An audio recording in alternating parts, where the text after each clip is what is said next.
আমার অবস্থান ঋণ খেলাপিদের বিরুদ্ধে, লুটেরাদের বিরুদ্ধে, যারা ব্যাংকের টাকা গত 17 বছর বা আসলে আমরা এই কিছুদিন নির্বাচনকালীন একটা বিষয় পরিলক্ষিত করেছি।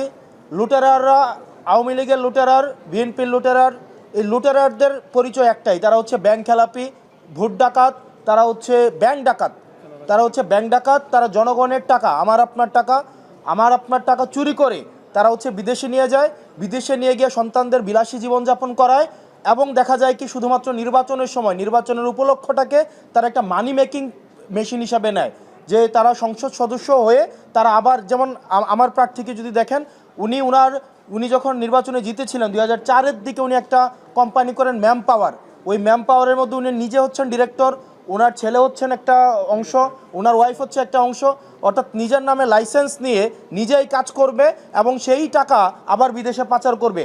আমরা হাদি ভাই যেমনটা বলেছিল, এই যে ব্যাংক ডাকাত এবং ঋণ খেলাপি লুটেরারদের জন্য আমরা বাংলাদেশটাকে হারাম করে দিব। তারা শুধুমাত্র নির্বাচনের সময় তারা মূলত হচ্ছে তারা বিদেশি নাগরিক, অনেকে আছে বিদেশি নাগরিক, শুধু নির্বাচনের সময় দেশে আসে সুসময়ের পাখি হিসেবে, যদি উত্তর দক্ষিণ হয় তারা আবার বিদেশে চলে যায়। ঠিক একইভাবে এই নির্বাচনটা এই ব্যাংক ডাকাতরা শুধুমাত্র তারা এটাকে নেয় শুধুমাত্র একটা মানি মেকিং একটা প্রজেক্ট হিসাবে।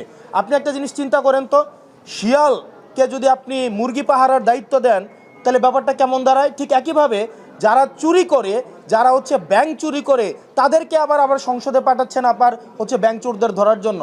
ব্যাংক চোরদেরকে সংসদে পাঠিয়ে কখনোই ব্যাংক চোর ধরা যাবে না। আপনি আমার প্রার্থীর যে বিষয়টি, উনি হচ্ছেন ওনার যে লোন, এটা হচ্ছে রাইট অফ লোন, কোনো পার্শিয়াল পেমেন্টে কখনোই হচ্ছে সেটা পরিশোধ হয় না। উনি একটা ব্যাংকের সাথে এগ্রিমেন্টে গিয়েছেন এবং সেটা হচ্ছে একটা ফ্রুটফুল এগ্রিমেন্ট।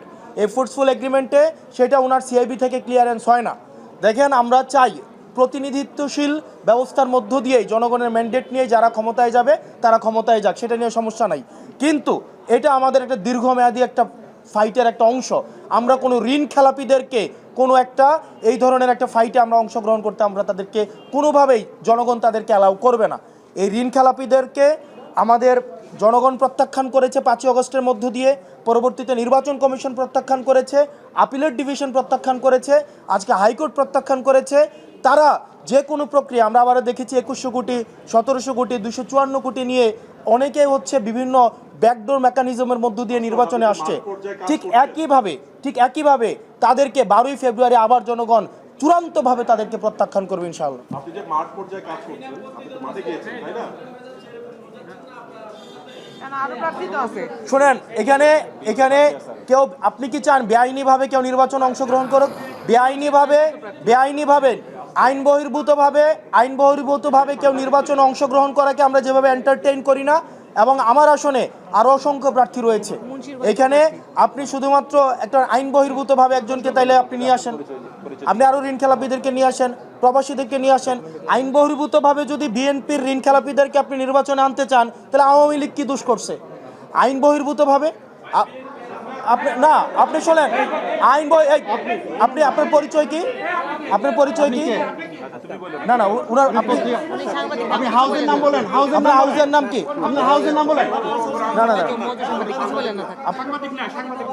আমার এখানে সম্মানিত উপস্থিত আমাদের সাংবাদিকবৃন্দ যারা আছেন, আপনাদের সাথে আমাদের পেশাদারি সম্পর্ক, আপনারা নিরলসভাবে পরিশ্রম করে যান, আমাদের বার্তা আপনাদের মাধ্যমেই জনগণের কাছে পৌঁছায় এবং বস্তুনিষ্ঠ এবং নিরপেক্ষ সাংবাদিকতার মাধ্যমেই 5ই আগস্টের পরে এবং পূর্বে আপনারা ইতিমধ্যেই আপনারা দৃষ্টান্তকারী আপনারা উদাহরণ সৃষ্টি করছেন। কিন্তু আমি আপনার কাছে, আপনি মানে হাউজের নাম বলে প্রশ্ন করলে সেই প্রশ্নটা হচ্ছে গ্রহণ করতে ভালো, এবং সেক্ষেত্রে আমার পেশাদারি সাংবাদিকরাও একমত হবেন বলে আশা করি। আপনার হাউজের নাম কি? ওকে ভাই, এখানে প্রেস ব্রিফিং হচ্ছে, এটা প্রেস প্রশ্ন করবেন না, এটা প্রেস ব্রিফিং, এটা হচ্ছে প্রেস ব্রিফিং এটা। ওকে।